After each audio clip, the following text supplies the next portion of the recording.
Because you know what? The Americans had our flag on their floor in the dressing room, and now I want to know if they want us to sign it. All I'm saying is Canada is the greatest place for hockey. No better country is better at hockey than us. And that's going to be proven in a couple hours. And if I'm right, I told you so. And if I'm wrong, I'm so sorry. Please be so kind to us when you invade us. And again, I am so sorry. But if we win, I told you so. Welcome back to the channel. Welcome back to another video, everybody. Before we get into it, I do want to encourage y'all to the like button and subscribe if you haven't already. It does really help grow the channel. We have Face Off in a couple of hours as of posting this video, and there is already so much tension. People are just going berserk online, mostly because of everything that's going on politically, right? The threat of tariffs, the actual tariffs are going on, the dollar for dollar retaliatory response, not to mention the very disgraceful booing that Canadians have been doing to the American national anthem, which that probably won't go over so well tonight because the game is in Boston. And if there are Canadian, absolutely, there's going to be Canadians in the crowd and obviously lots of Canadian fans there. But if they boo the national anthem, it's not going to be well. There's probably going to be fights on ice and off the ice. So please do not encourage any booing of national anthem. Let's just keep it as hockey should be. Let's fight on the ice. All right. We got a lot of news to cover today, Canadian news, and also some threats and jokes that were thrown around by American politicians and the White House press secretary to Canada. So stick around for the full thing. And if you're just here for the hockey stuff, then maybe somebody down below can be courteous enough to throw a timestamp. But for those that want to see everything that's going on in the news, let's get started. Starting off with the polls here. It seems like they're doing the big old Kamala Harris bait and switch. You had the Conservatives with a massive lead, and now all of a sudden, out of nowhere, Justin Trudeau's announced that he's resigning. Oh no, les papiers, as he liked to say. And Mark Carney, or the Liberal government, which doesn't even have its own leader right now, is apparently catching up. I don't believe it. It seems like it's the Kamala Harris tactic, and well, we know how that worked out. Then you have 99% likely across the boards for winning the most seats and 74% likely for the Conservatives of winning a majority government. Yeah, I don't think so. I don't think that's right at all. Then you got GameStop, which is selling its Canada operations because of wokeness. Video gaming retailer GameStop is selling its operations in Canada. The company says is taking the step here and in France as part of an evaluation of its international assets. GameStop CEO appeared to make reference to taxes and other government policies in connection with the departures. Last year, executives indicated they are looking to cut costs and plan for longer-term profit with a smaller network of stores. So not necessarily wokeness, but I mean, our taxes are pretty, what's that word? Pretty gay. So yeah, I guess a form of wokeness. And then you have the PEI Premier who's stepping down. That came out of the blue. Let's take a look at this. Good evening. We begin tonight with a surprise political bombshell from Canada's smallest province. Prince Edward Island's Premier is... When did the news start saying that? That's my job, to say bombshell. That's the YouTube shtick of saying that. When did the news start saying bombshell? That blows my mind. Maybe they've taken note from YouTubers, just putting that out there. I've never heard in my life. I've never heard like news anchors, reporters, media ever use bombshell until like the past 12 or 24 months. Is stepping down. Dennis King made the announcement late this afternoon, flanked by his caucus members. It will take effect tomorrow afternoon. King no longer Premier. He said he'd already decided late last year this would be his last term in office. But with the recent threats of tariffs and other issues plaguing Islanders, he wanted to step aside now so the province can find a leader with the stamina to be in it for the long haul. I have had the great honor and pleasure to have been Premier during what I believe has been a very consequential time in our province's history. Because of what we have gone through together, I have been given the gift of being very close and connected with so many of you. It has been hard, it has been emotional, it has been difficult, it has been challenging, but it has been the gift of a lifetime. King was elected. Yeah, no, it seems weird that he's jumping ship as the threat of tariffs are coming on, but I can't blame him. I honestly, I don't know what the right answer is other than just fixing the things that have been asked of us, but we're going to have to wait and see how that does play out. And then you have an Ontario Liberal leader who is, well, let's take a look here. Don't take my word for it. She's pledging to expand OHIP, it's Ontario's provincial healthcare plan, to mental health care if needed or if elected. Let's take a look at this. I'm going to level with you. I'm not going to build you a fantasy tunnel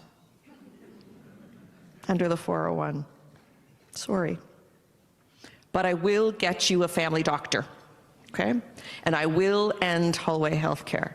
And today, I'm going to make this promise to you. I will cover mental health care under OHIP. That's pretty huge. I'm not going to lie. And I think that's going to resonate with a lot of people, especially the fact that she's saying that she's going to get you a family doctor. I don't know how she can just actually pledge that. That seems like it's really out of her hands. But politicians right now that are saying anything around healthcare, like we're going to get you a family doctor, you have to understand there's so many millions of Canadians that don't have family doctors. And just hearing that glimmer of hope from a politician, even though it's unlikely that they can actually get you a family doctor in a reasonable amount of time, they certainly don't have the power to do that. A lot of the red tape is actually around our federal government. It's really going to start to like almost farm votes, right? Fake news or fake pledges type of thing. So be very careful when you hear this stuff from people and just do your due diligence and make sure that it's actually tangible. There is no way that an Ontario Premier or Ontario politician has the ability to get you a family doctor just like that. A lot of that is actually because of our federal government. So keep that in mind. And then speaking of our federal government, you have longtime Chrystia Freeland friend Dominic LeBlanc has actually endorsed Mark Carney, which is crazy because I just posted here, aren't you besties with Freeland? I mean, it's super weird that you have all of these politicians that have been standing side by side with Chrystia Freeland in the House of Commons that are now saying, we don't like you, even though you're one of us. We like this outsider guy, Mark Carney. Very bizarre. And then obviously speaking of Mark Carney, I've got a couple clips of his recent speech that he gave. Let's take a look. And tariff challenges with the United States. Now, we have a plan to get that done. And core to that plan, the first big step in that plan is to make sure that government works for all Canadians. And that's why today I'm announcing a new approach to how we manage the budget, how we manage government spending.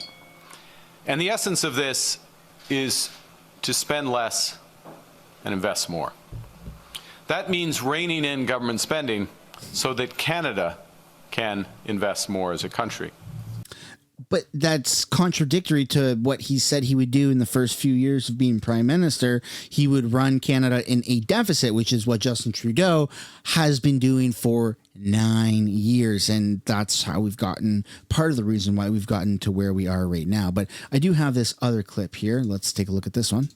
But this way, and with the Minister of Small Business to my left and her experience, think of a small business that has to pay operating expenses like salaries, office supplies through their revenues. But then they borrow to invest in machinery and equipment to grow that business. Or think of a household that has to pay for heat and electricity, but takes out a mortgage to buy a new home. What we will do as a government is to focus on reducing spending if I am elected. No, but he's not. He's not going to be reducing spending. He's going to be putting us in a further deficit, which is the literal opposite of what we need right now, which makes the next clip I'm about to show you all that much more scary because there's all this talk about Canada buying or annexing or being annexed or being bought, by America. And right now we have a chance. We have it's almost the final chance to get out of our really crappy economic and financial circumstance. And if it keeps going down this path, if for whatever reason the Liberals continue to just sabotage our country and we keep going further and further and further into debt, we might not have a choice other than to be bought by America or something of the sorts, which makes it so freaking terrifying. And here you have the White House press secretary refers to Canada as the soon-to-be 51st state. He looks forward to watching the game tonight, and we look forward to the United States beating our soon-to-be 51st state, Canada. He looks forward to watching the... Has Justin Trudeau even said anything about the hockey game? Has he said anything about Team Canada and how we're standing up to the 51st state? Because it seems like it's just America that has all of these just down-to-earth politicians or leaders that are currently in government that are just talking absolute shit about Canada. And I can't blame them. I can't blame them at all. It definitely stirs the pot. It gets people riled up. And when we take a look at this one here, it can piss a lot of people off. So here you got Benny Johnson interviewing J.D. Vance. Canada made the mistake of booing Team USA, and then they got their asses kicked. Team USA. Fantastic.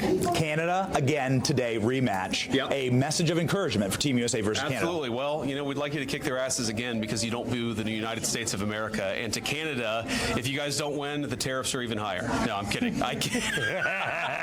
That's the president's decision. All right. So the tariffs are higher if Canada loses. Well, that brings me great pleasure to show this next clip right here. Remember this? Let's take a look. Haley, have you ever seen any penalties in my life? I've never seen anything like it. It was absolutely atrocious, but you know what? The Americans had our flag on their floor in the dressing room, and now I want to know if they want us to sign it. Now that's a good friggin' mic drop. So we're going to have to wait and see how this does play out. But again, people are still believing that the 51st state idea and that rhetoric is just a bunch of malarkey. That's a bunch of fake news. It's not actually real. And people are saying, yes, it very much is real. Such as Brian Lilly, who says that Trump is not trolling Canada on the 51st state and warns his former chief strategist, Steve Bannon. Let's take a little look here at this clip. President Trump is not trolling people in this. I have people call me all day long.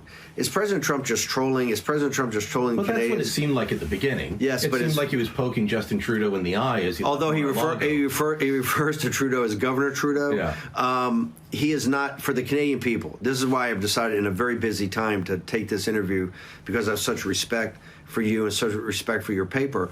This is serious. President Trump could, I think of everything we're working on, that President Trump's working on, I think this hemispheric defense, which is Panama, it's also Latin America, with Bolsonaro and with Milei and getting the Chinese Communist Party out of the Amazon. But this part from Panama to the security of all of it with Greenland and Canada and the Arctic, coupled with getting out 10 million or 12 million illegal alien invaders that were able to come through our country through the southern border. He is not trolling the Canadians. He's certainly not trolling your prime minister, who he refers to as. And if we don't win tonight's game, we are never, ever, ever going to hear the end of the 51st state rhetoric. Like, it's going to be so brutal. So come on, Team Canada, pull out this W, please. And to wrap everything up here, I do want to talk about this clip that has surfaced that Rebel News did actually catch the clip. Canadian Armed Forces expands its recruitment to streamline the acceptance of immigrants, racialized Canadians, women, and with low risk, and those with low risk medical conditions. That's freaking weird, man. Meanwhile, America is taking the total opposite approach, and they're saying transgenders are banned. Like, what the heck's Canada doing? You got asthma, you got one leg, you're missing a hand. Come on in. You're a perfect fit for Canadian Armed Forces. For crying out loud. Our focus is transformation and mobilization are the two key words that I use to describe the approach that we have at the moment. Of course, modernization means more than just changing how we recruit, but it also means changing who we recruit. With support from the Vice Chief of Defense Staff and government partners, we are challenging outdated policies and practices to simplify security process for applicants with ties to other countries. Therefore, most applicants, included permanent resident, can begin basic training after receiving their reliability status clearance. Just recently, we have enrolled our 455th permanent resident, so great success. To build on how we recruit and ensuring that we don't unnecessarily screen good candidates out, we are modernizing our medical standard by reviewing our military common medical standards and aligning them with our new universality of service policy. This will give us more flexibility to recognize that people with low-risk medical condition may still serve fully in the Canadian Armed Forces. Right now, 26.4% of newly enrolled Canadian Armed Forces members identify as racialized Canadians. 18% are women, and 5.2% identify as Indigenous. To succeed, we must continue to tap on all Canadians from all communities who want to serve. Candidates without high-risk foreign implications now complete an initial reliability status check before enrollment. That is to say, they are now enrolled under the same process as Canadian citizens who do not possess high-risk foreign implications. We've analyzed our processes and realized that the Canadian Forces Aptitude Test was not in line with industry best practices and served as a barrier to enrollment. Instead, we've introduced a Scored Employment Application Form, or SEAF, which evaluates essential qualities. So the aptitude test was too high and the barrier to entry was too astronomically high. So they reduced everything. They reduced the standards of everything, of your physical abilities, your physical and your medical conditions. Like this is absurd. This is nothing to do with gender ideology at this point. This has to do, this shouldn't even be political. This has to do with safeguarding our country, fighting for our country. If there ever were to be something that happens here domestically, you got a bunch of people with low risk medical conditions. That shouldn't be the top pick for candidates to join the armed forces. It should be the cream of the crop people. Right? And you got to filter through that. You have to have incentives to join. You have to have patriotism to join. And speaking of incentives, I think our armed forces was also even thinking of giving bonuses to people, financial bonuses. Come join the army and you get $10,000 up front on a 5-year contract or something. Like, it's just ridiculous. What the hell's going on with this country, man? Of personal and organizational success, including academic results, qualifications, work experience, extracurricular activities, or other life achievements. With the modernized common enrollment medical standard, we are adding a third group, fit to the task, which means that while the applicant has medical employment limitations, for example, requires daily access to medications, those limitations do not represent a medical contraindication to attend basic training. The applicant must also meet universality of service requirements and medical standards for their desired military occupation. All medical conditions are being considered. Yeah, that's freaking insane, folks. I don't know what else to say other than that is absolutely bananas. You know who doesn't have these types of banana laws right now in their military?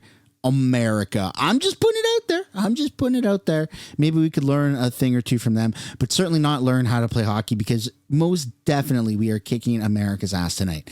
And I hope I don't have to eat those words. That's the end of the video, folks. I hope you enjoyed it. Drop a like and subscribe to the channel, and I'll see you guys later. Bye for now.